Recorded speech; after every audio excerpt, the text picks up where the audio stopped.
Okay, good evening, everybody. Good evening. Okay, this is the voice of contrasting analysis, okay, from my own study room.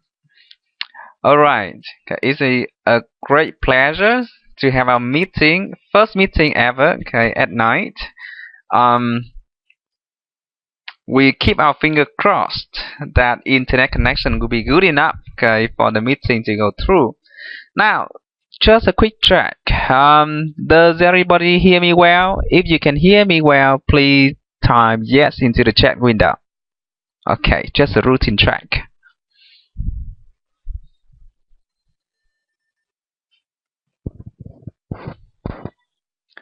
Alright, if you can hear me well, please type yes into the chat window so that we can go on.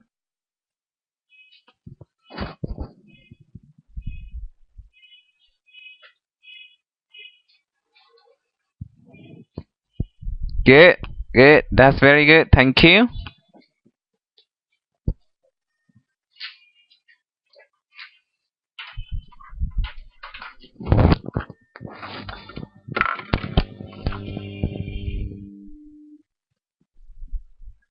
Okay, as I have said in the meeting invitation, we are going to discuss about pragmatics analysis, okay, for the meeting today. And again, I apologize for not being able to have the face-to-face meeting with you on Wednesday morning. It was my fault actually.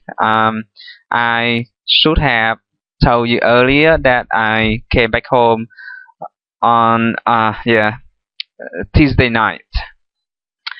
Um, Now, to begin our lesson today, I want everybody to log into our learning system, and I have created an attendance track activity as usual there. I want you to spend, I want you to spend about 3 minutes tracking your attendance right now. Okay, so let me say this again. Log into our learning system and then click on, are you on time for today's meeting?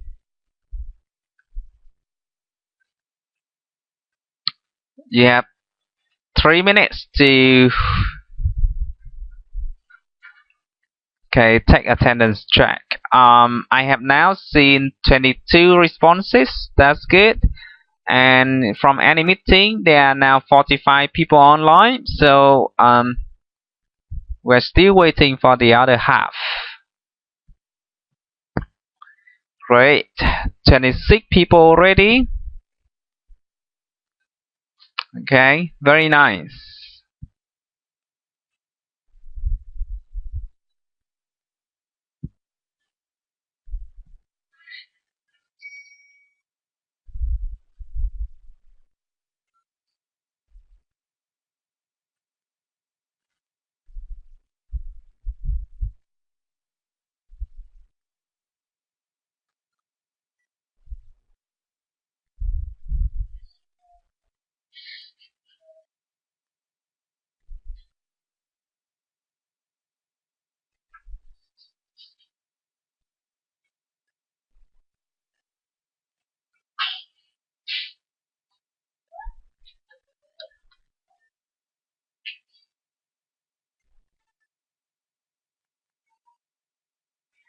Okay, so now we have got about 40 people, and that's okay for the attendance track. Now, just another track before we begin. Where are you attending the meeting now? Okay, are you at home, in an internet cafe, or somewhere else? Please type yes into the chat window. Oh yeah, please type your place in the chat window. Okay, so at home, home. Okay, good, good. Well, I'm also giving this lecture at home, and from time to time you may see my babies yelling or chatting. Well,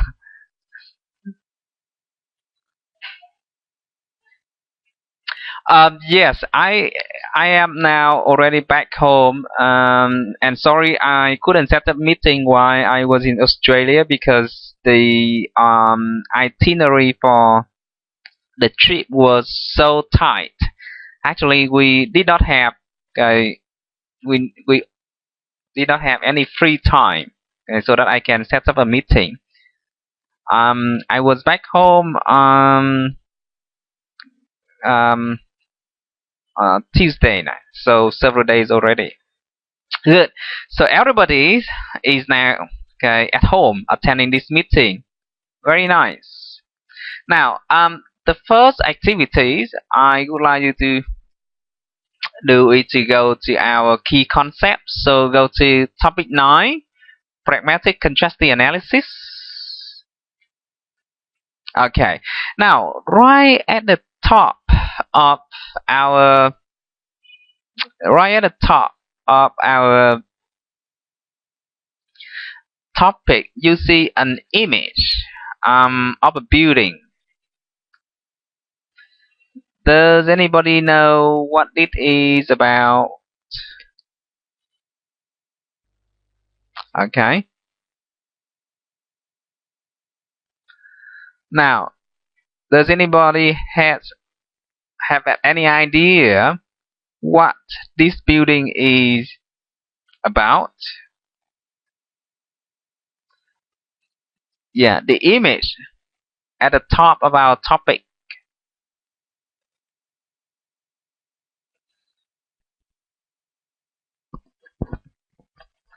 Okay. Look like it's lagging a little bit, but it's okay now.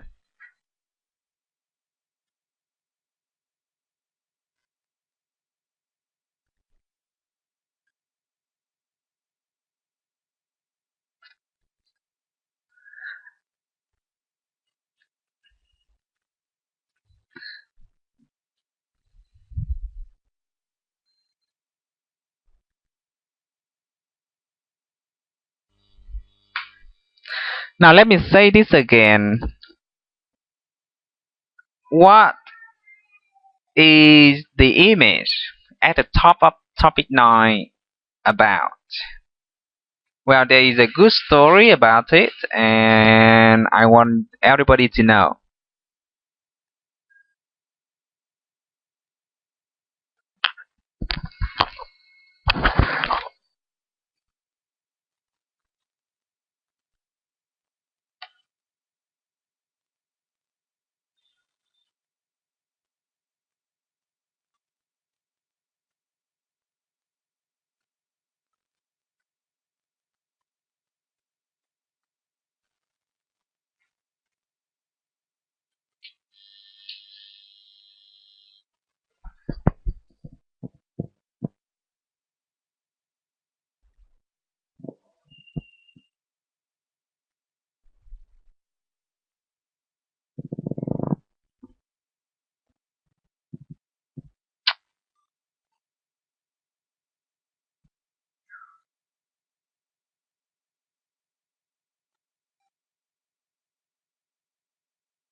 Okay?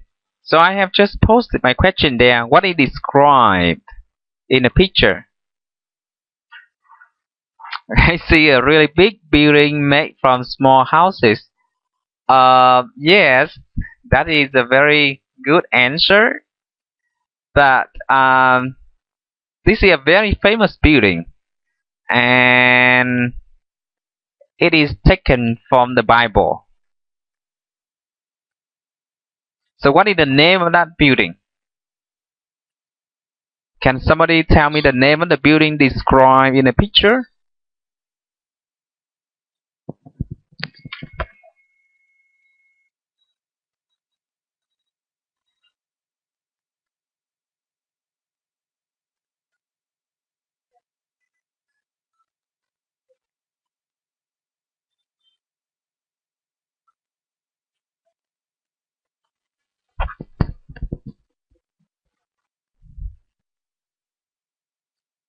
Well, it's very close. I got a response from Okay, Lan Phương is a big band of Babylon. Not really big band. That is very close. Yes, yes. The Babel Tower. Okay, good. A Babel Tower. Now, so just in case you have never heard of the story behind the Babel Tower, let me tell you very briefly the story again. Long, long ago, very long ago, all human beings on earth speak the same language. And because they spoke the same language, they could understand each other very well. They could work together. They could collaborate with each other. And with collaborations, the power of human being gradually grew up very quickly. And their power became too strong one day that they decided to challenge God. So together, all humans on earth decided to build a very high building so that they could reach the sky and okay, and okay, became equal with the gods in heaven. Now, God was very concerned with this plan, and he was really afraid that um, human being could actually reach heaven and challenge his power. So he decided to make people not able to understand each other. And when they could not understand each other, they could not collaborate, they could not work together, and their power gonna wane.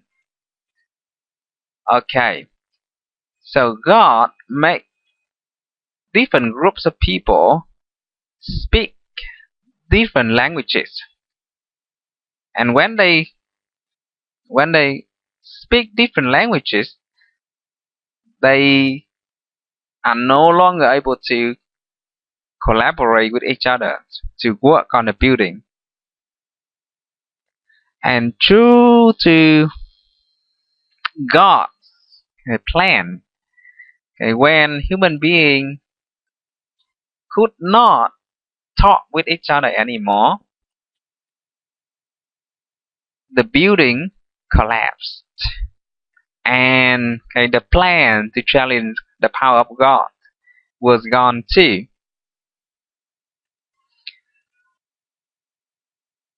However, human beings okay, could still work together even if they spoke different languages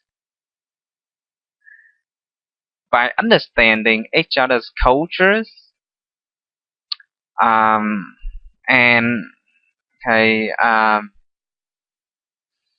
and other values. They could work together. And pragmatics contrastive analysis is one of the way that help people across different cultures speaking different languages to understand each other and collaborate. Now, so that's the all the story is about, and that's why we have the pictures of Babel Tower at the top of um, topic number 9 in the meeting today.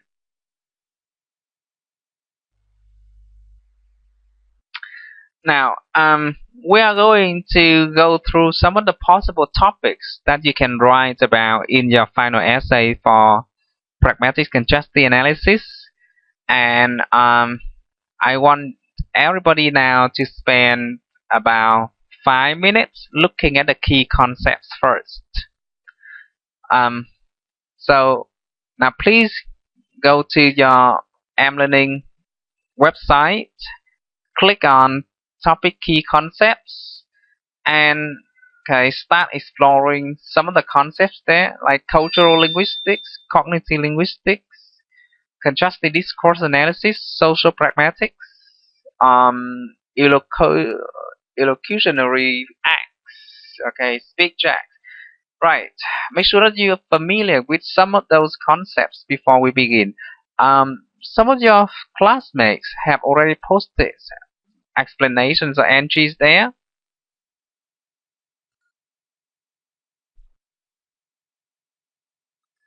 So you can browse through the entries already posted, or you can post yourself.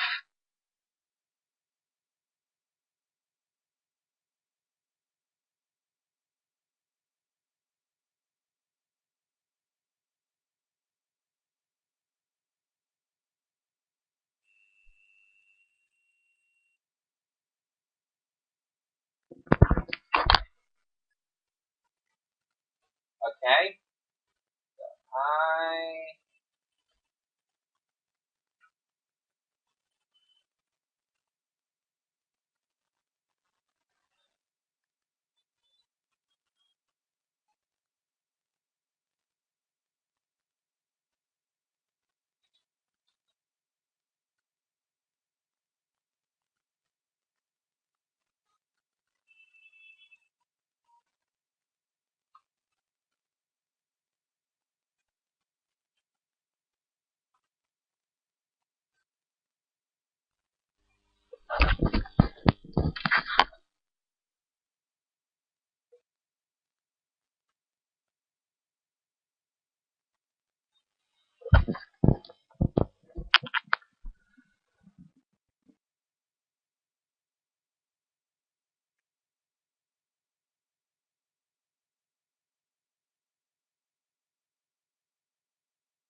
Okay, so the first concept is Vietnamese. Okay, we call it ngữ dụng học. I have just fixed that.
Okay, everybody, we have 3 more minutes to go. So, yeah, be quick.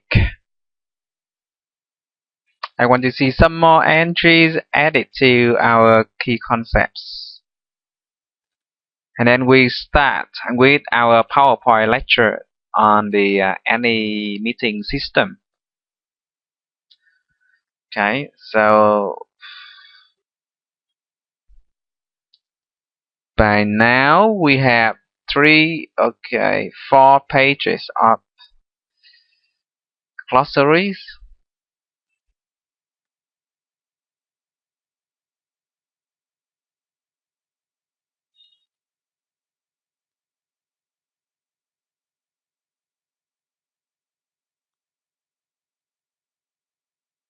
Okay, good.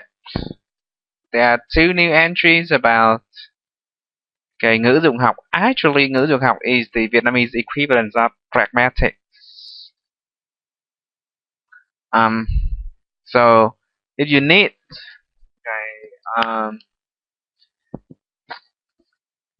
reading materials or resources in Vietnamese, then this keyword gonna help. There is a very good textbook by Professor Nguyễn Bảo Châu.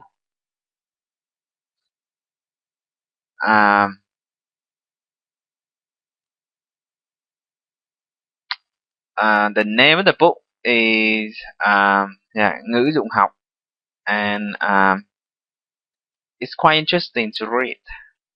If you plan to write your essays on this level, probably that's the book that I recommend.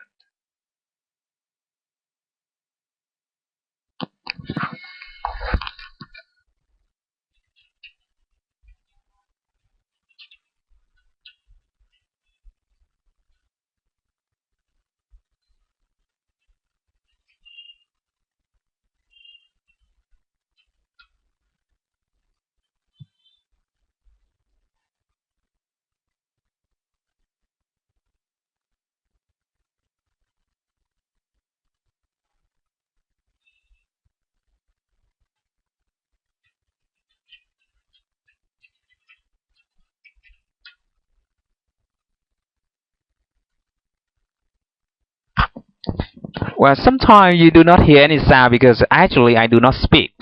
Yeah, that's all. Okay, I cannot speak all the time.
Okay, now let's stop there. Thank you.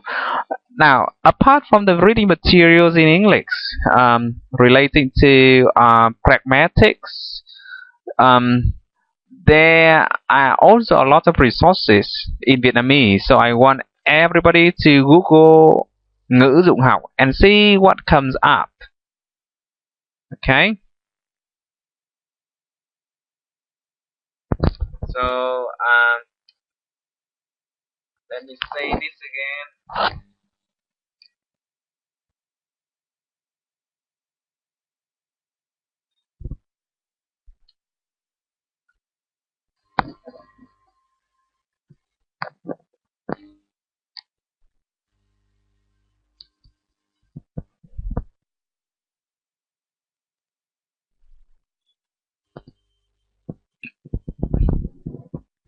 Yeah, if you Google ngữ dụng học, put in the name of some of the popular linguists like Đỗ Hữu Châu, um, like Lê Đức Dân, you see that there are a lot of good textbooks already available, and some of them can be even downloaded in PDF file.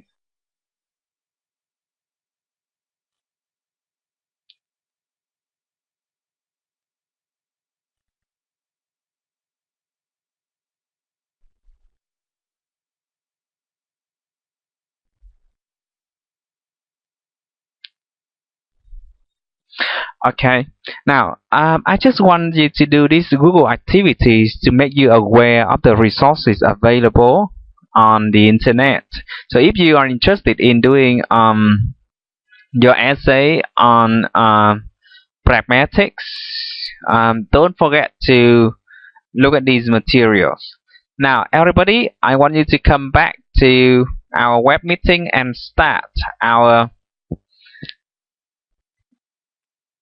talks about pragmatic congestion analysis. As you may have already know by now from the key concepts, activities, pragmatics is an area of linguistics that deal with linguistic issues about text. Okay, that is something beyond the text level. For example, the topic of speech acts. Um, for example, the literal and illiteral meaning. Um, that the speaker try to convey in the text. The cultural values or messages behind the text.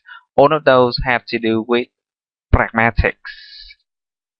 Now, in our previous face-to-face and also online lectures, we have already talked about the contrastive analysis crisis. That means contrastive analysis was in big difficulties. It was in crisis during the 70s and the 80s, when teachers, researchers, and linguists switched from form towards meaning. Now, if we compare languages that are so different from each other, for example, English and Vietnamese, it is almost impossible sometimes to compare the forms. But if we look at the pragmatics level, there are gonna be a lot of interesting things that we can analyze, and that's why after the crisis of contrastive analysis, more and more attention is given to contrastive analysis at a higher level. At the level that is above grammar structures and text. That's why pragmatic contrastive analysis has become quite popular in recent literature of contrastive analysis. In contrastive analysis of pragmatics, we usually focus on the pragmatic devices, like illocutionary faults, speech checks, locutionary faults, and paralinguistic units, ellipses,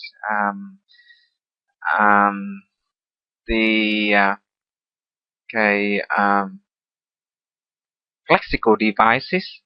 Now, some of those concepts you have already explored in the key concepts of topic 9.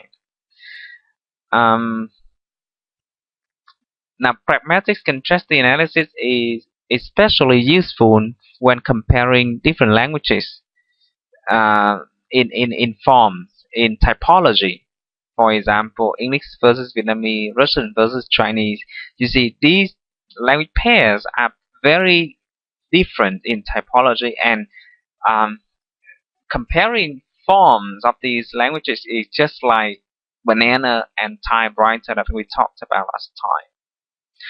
If you need other keywords, other names for this area, then you can also Google contrastive pragmatics or contrastive discourse analysis. They they are actually a little bit different, but okay, basically they have a lot in common. Okay, and okay, sometimes they can be used interchangeably. Now, just a quick check. I just want to make sure that I'm not talking to myself. Everybody, okay, can you hear me well?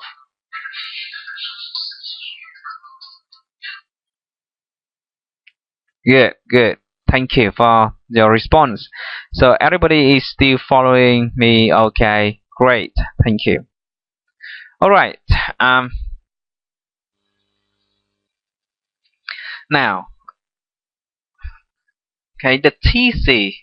Okay, I hope you still remember what TC is for. Okay, tertium comparationes. Um, Now, this is the TC, okay, for pragmatic analysis. Now, an expressions x1, well, it's a little bit confusing, but just okay, try to go over it, and we will see plenty of example to explain later. Expression x1 in the language, L1 is considered pragmatically equal to expression x2 in okay another language, L2, if okay these two expressions are used both to perform the same speech act in the same social, cultural, and contextual setting. Now, for example, thank you in English and cảm ơn in Vietnamese okay, are considered pragmatically equal because they are both used to show our appreciation for something other people have done for us. Okay, right. So in this case, okay, that's an example. Okay, thank you and cảm ơn are considered pragmatically equal in English and Vietnamese, and that's in the TC. Now there are two ways of analysis for pragmatics. We can first focus on different devices for performing a speech act. Now, by the way, speech act is a very important concept in discourse analysis and in pragmatics. I strongly advise you to read more about this if you have not learned about speech act. Basically, speech act is the action that we how do I explain it? Speech act is the action that is embedded in speech. It is the thing that we want other people to do via speech. For example, if I stay in the classroom and I talk to the whole class. Oh, it's so hot here. It's very hot here. Now, when I say it's very hot here, what I mean is that okay. Now, please turn on the fans. So the actual message or the actual act that I want everybody to perform is to do something to make the room cooler. For example, turn on the fan, open the window. Okay. Um,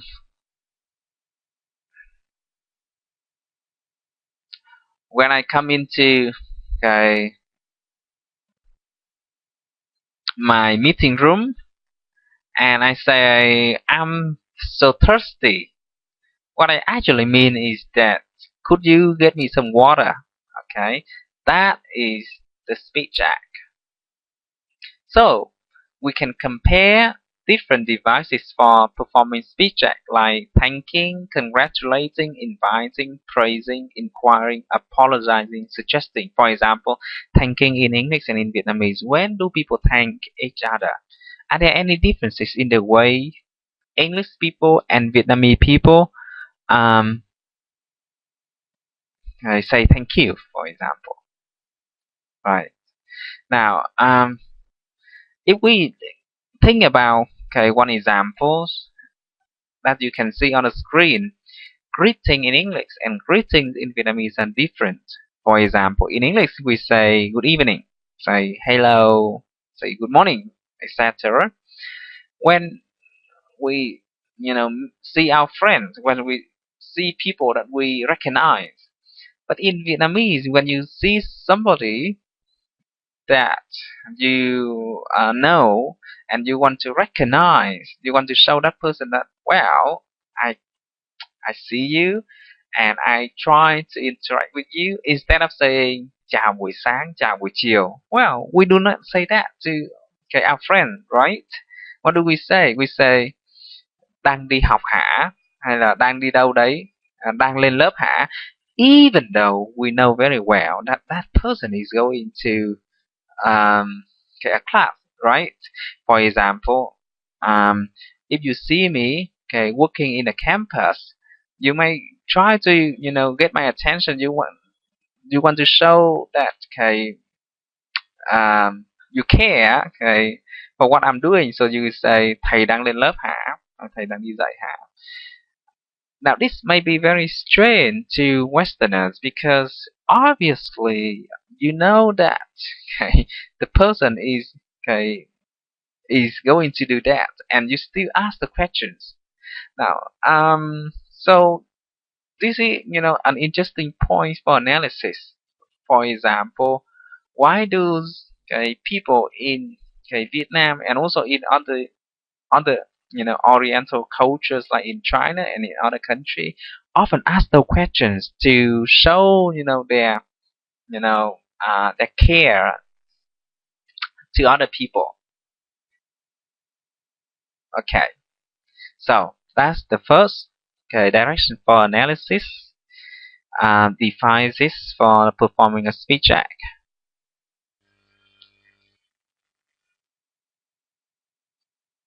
Now, another example, as you can see on screen, is about warning.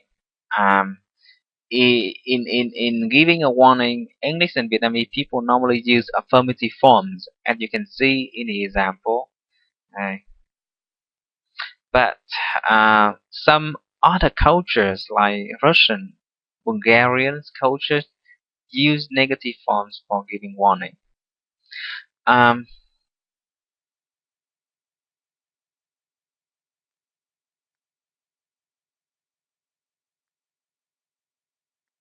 okay, so the first directions is to compare devices.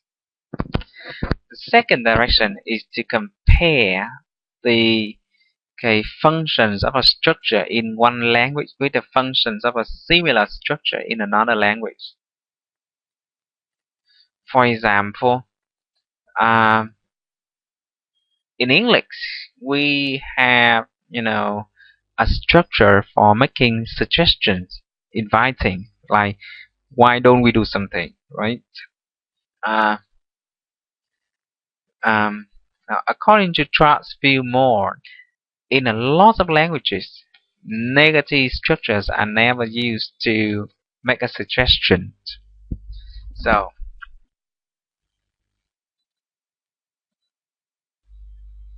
you see, the structures are compared. Okay, in a way they are used in a particular social cultural context. All right. Now just few more. Um, this is okay. What is summarized from the book of Krasovsky suggests the following steps for us to follow um, when comparing and contrasting pragmatics. Now, okay, step number one. Given a social cultural setting M in L1, is there an equivalent social cultural setting in N in L2? If the answer is no, then we note the social cultural contrast. And if yes, we move on to step 2. Now again, is it confusing when we read the description of this formula? Okay, but just keep going on, and I will give you uh, an example to illustrate very soon. Now, in the next step, we add these questions. Is there a linguistic form in L2 which is prototypically associated with phenomenon N in a way similar to the way in which M is associated with in L1? Um,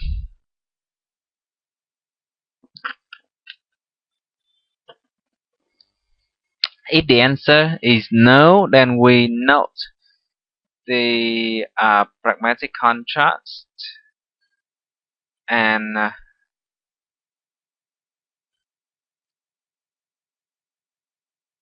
if the answer is yes,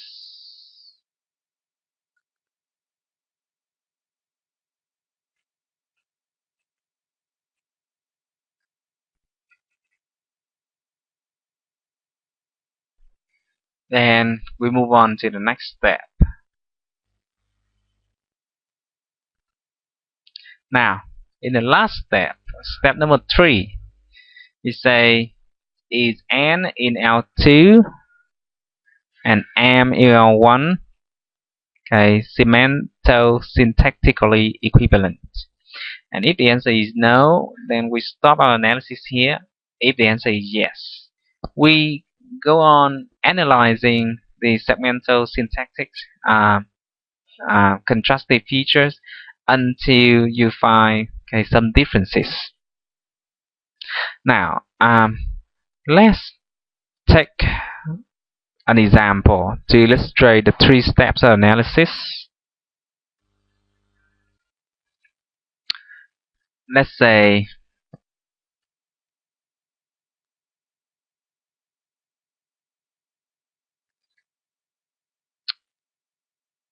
let's take the example of greeting.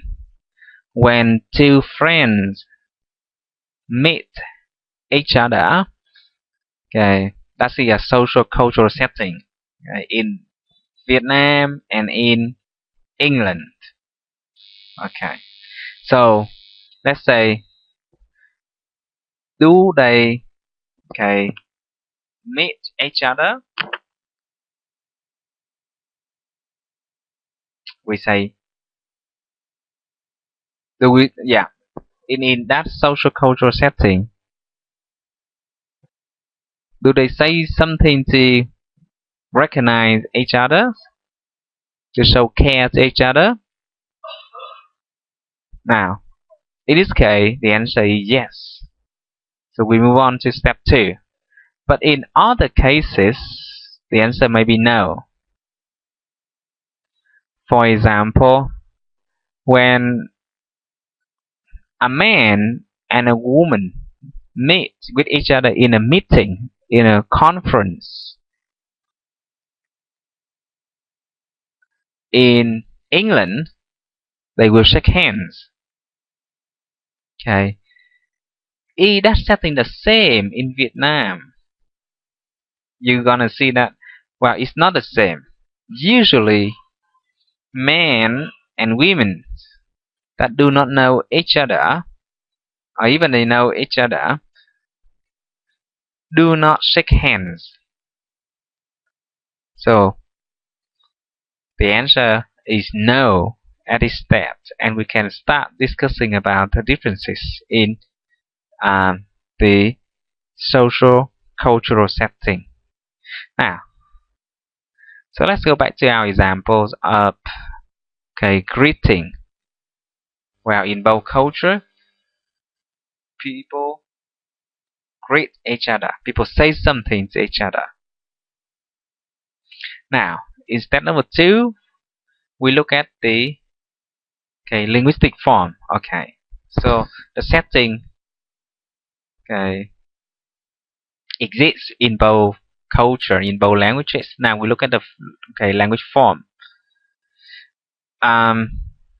We see that there are a lot of forms for greeting in English and a lot of forms for greeting in Vietnamese. So in this case, the answer is yes to this step. So there are linguistic forms in English that are prototypically associated with greeting, and this is very similar to hỏi han, hỏi thăm. Right. Khi mà hai người gặp nhau in Vietnamese.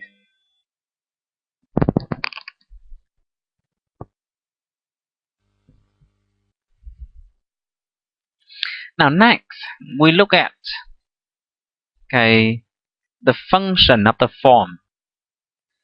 For example, good morning, chào buổi sáng, and bạn đang đi học hả?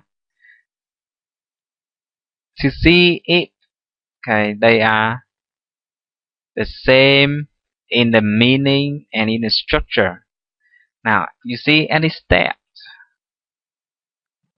The answer is no, and we can stop here to note the differences. But for the case of cảm ơn and thank you, you see that they are equal both in semantic meaning and the syntactic structure. And you can further analyze the semantic features of cảm ơn and thank you to see if they are exactly the same or they are different at a certain level. Okay, so those are the 3 basic steps that are described in the contrastive analysis textbook of Krasnowski, and I believe that many of you have already made copy of the book.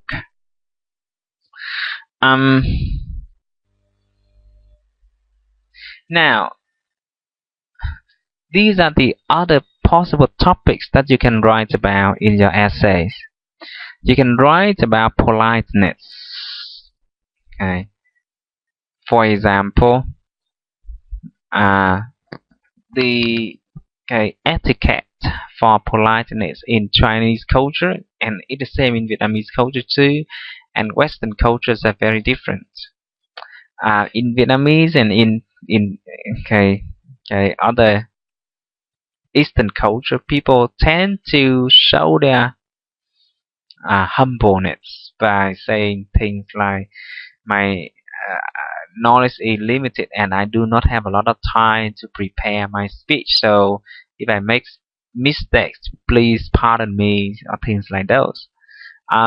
It's very common if you observe Vietnamese making speech before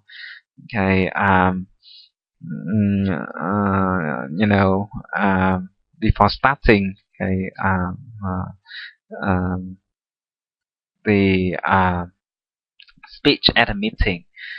Why in Western culture is considered a very bad thing to do if you apologize before making a speech, and if you have already learned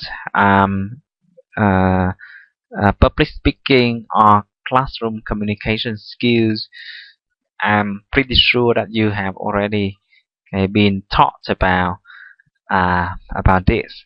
It is always a bad thing to say I do not have much time to prepare my speech. I do not understand much about this topic, and I hope to learn more from you or things like those. Okay. So, okay, the topic of politeness expressions, okay, in different languages um, can be quite interesting for you. Um, you can explore conversation structures like getting to know each other, greeting, negotiating, talking on the phone. There are a lot of MA and PhD theses already. Okay, um, already conducting research about about these. And if you try to look around in library or on the internet, I'm sure that you will find a lot of good materials. Um, Now, take it for example, uh, when we meet new people and we want to know more about them, we want to build relationship with those people.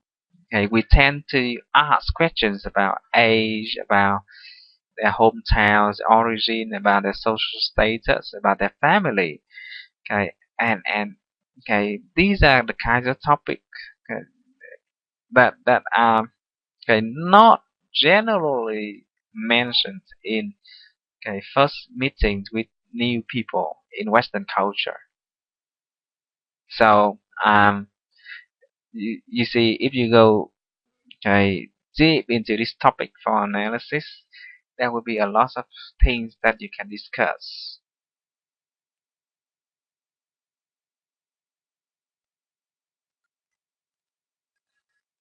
Now, in your pragmatics analysis, you can, span, okay, the cross-cultural differences by focusing on the symbolic meaning of a single concept. For example, symbolic meaning of dragon in Vietnamese and in Western cultures is very different.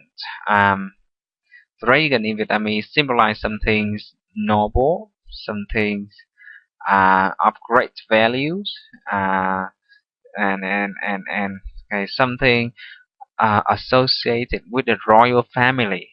While in Western culture, okay, dragon is usually seen as a beast, okay, spitting fire, killing people, and okay, the symbolic meanings, okay, is totally different.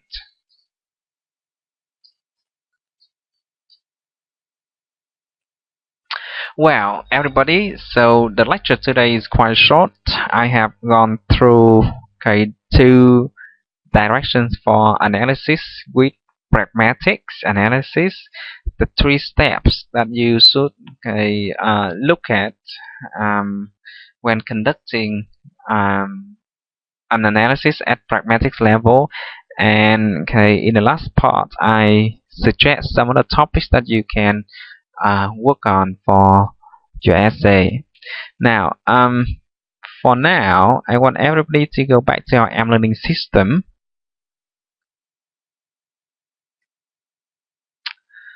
And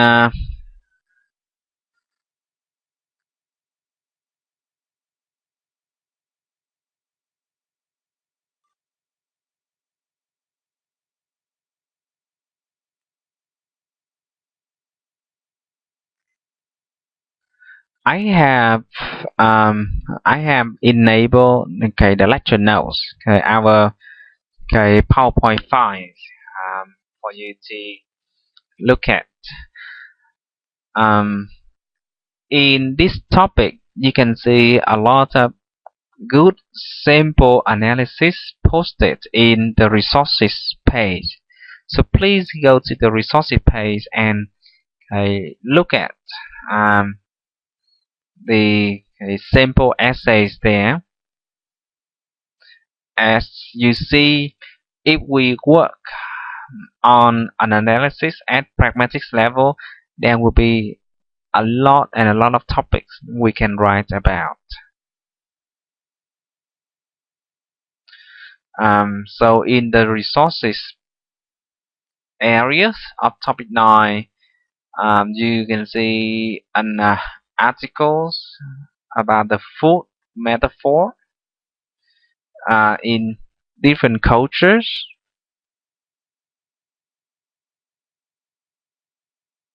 This is quite interesting to read, and there is also a Word document describing the disagreement strategies between American and Chinese, and this is an article from Asian EFL journals. So this is good material to read. And lastly, you can see okay an essay from Ngọc Lệ. Uh, this is okay the contrasting linguistic course that we did several years back. But it has a lot of good points for you to look at. Okay.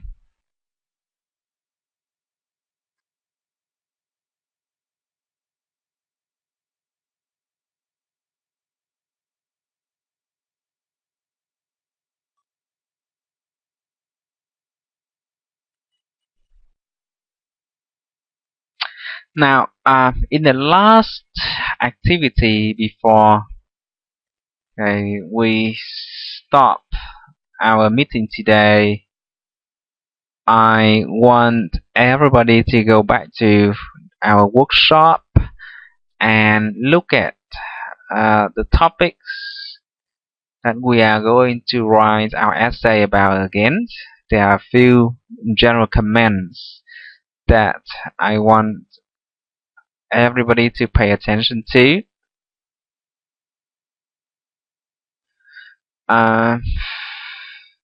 Well, workshop.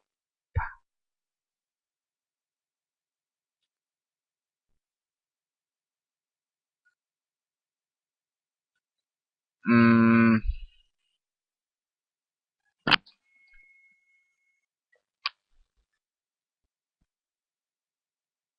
okay, I get one question from Thái Hằng. Could I make a change to my topic? Yes, you can change the topic, but as a rule of thumb, it means that you have to start over everything again. Well, in in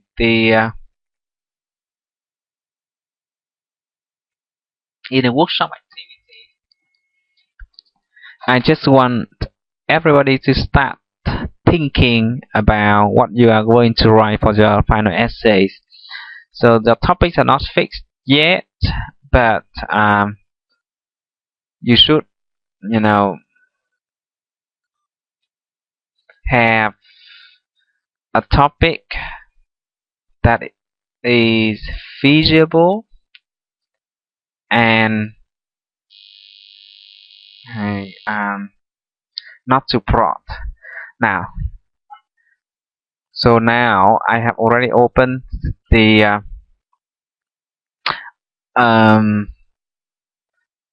workshop activities, and then let's say this is a good title: contrast the analysis of euphemism for happiness in English and Vietnamese. You see, this is a very good title. It is clear, it is narrowed down, and it is at contrast the analysis and the pragmatics level. Now,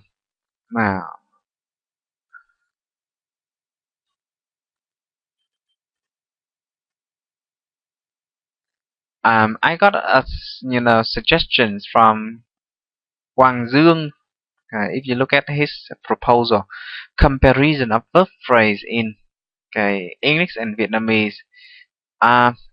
Yeah, for an analysis on grammar, this is okay. So we can see the TC, because the TC in this case is the verb phrase. Okay, verb phrase in English and verb phrase in Vietnamese.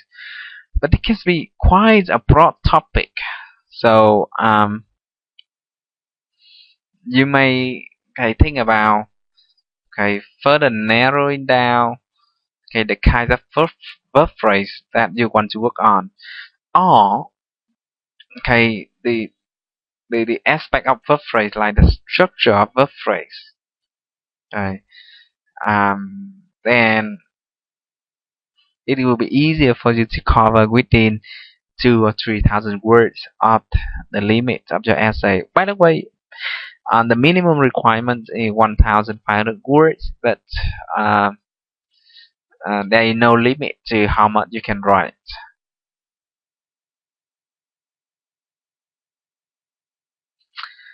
Now, I got a proposal from Trần Thị Thanh Hà. Differences between Saigon culture and Hanoi cultures.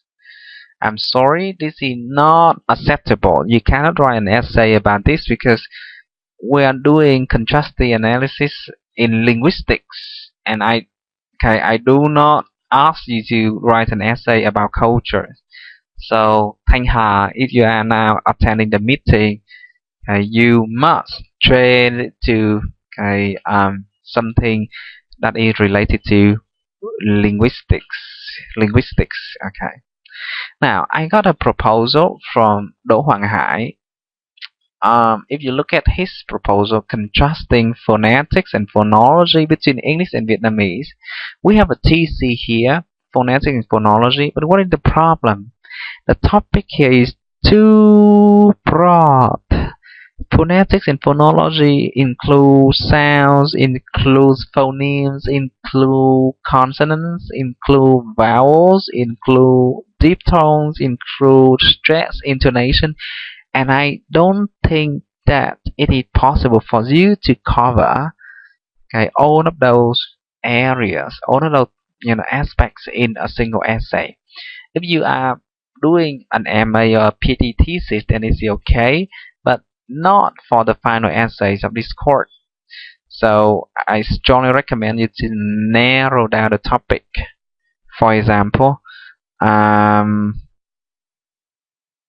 contrasting consonant clusters, contrasting consonant in English and Vietnamese. Well, I got questions from Nhật Nghi. Okay, let me have a look at your topic.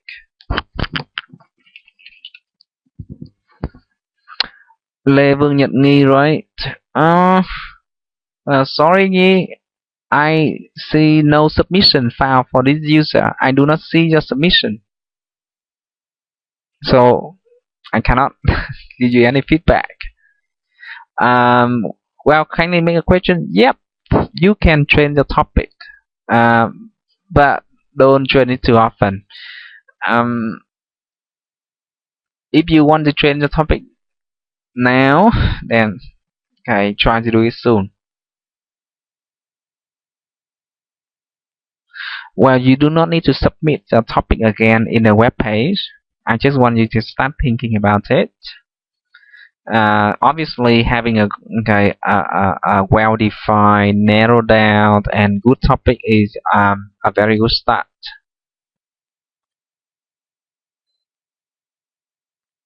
Okay, good. Quantifiers in English and Vietnamese is quite narrowed down and good. But now, this is another note. Make sure that you have reading materials to support your essay later on. If you write an essay without any materials available for you to write, then I think it's gonna be extremely hard and you will never be able to make it. So before deciding on a topic, make sure that you have literature to read. Okay, good questions. How do I know whether my topic can be accepted or not? Now, for topic to be accepted, I want it to be first about linguistics, not about cultures. Okay, I want you to explore grammar, vocabulary, phonetics, phonology, sociolinguistics, pragmatics. So it should be related to linguistics, areas that you have learned about. need to be narrowed down. Don't compare like sounds in English and Vietnamese because there are too many things to talk about, to discuss about sounds. So try to narrow down your topic. For example, quantifiers in English and Vietnamese is a narrow down topic that you can write about.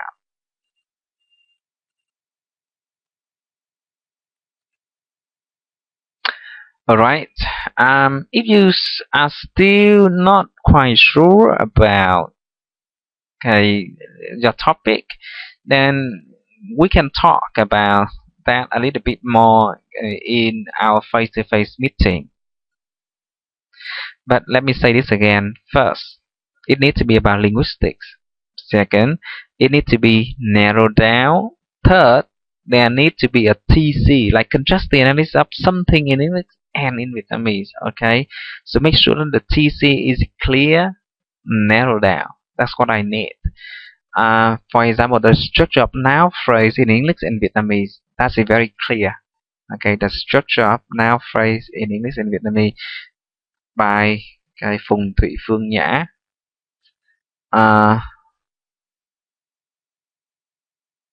Now, some common errors on grammatical structure and word choices in English and Vietnamese translations.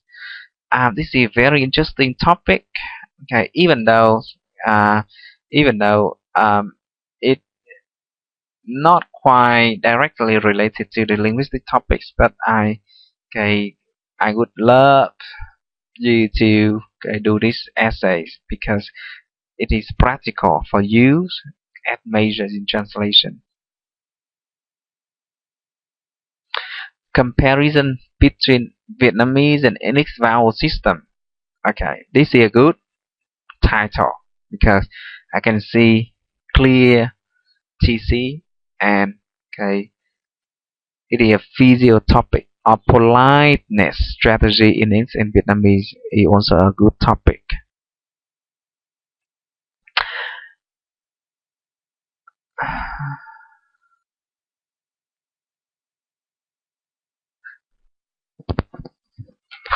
Okay, so let's calm down so that people can hear me, can follow up.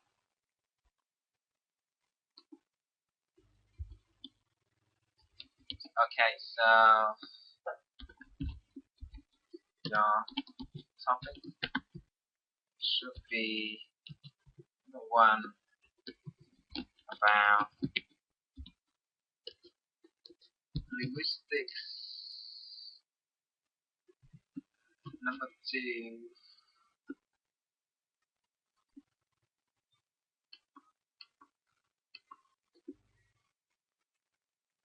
should have clear TC,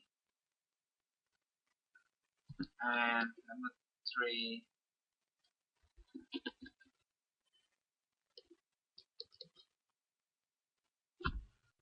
topic should be narrow down and well defined.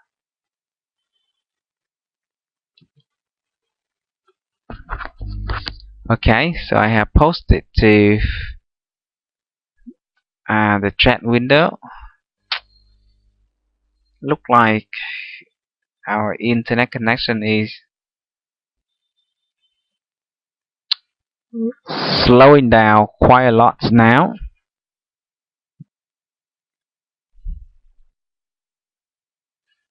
Now, so I have just quickly reviewed your title for the final essays. Does anybody have any questions before we stop our meeting today? Let me say this again. Any questions, everybody?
Okay, everybody.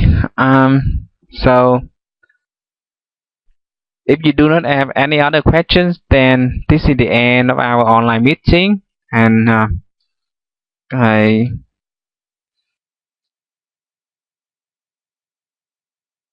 this is the first meeting that we have at night time.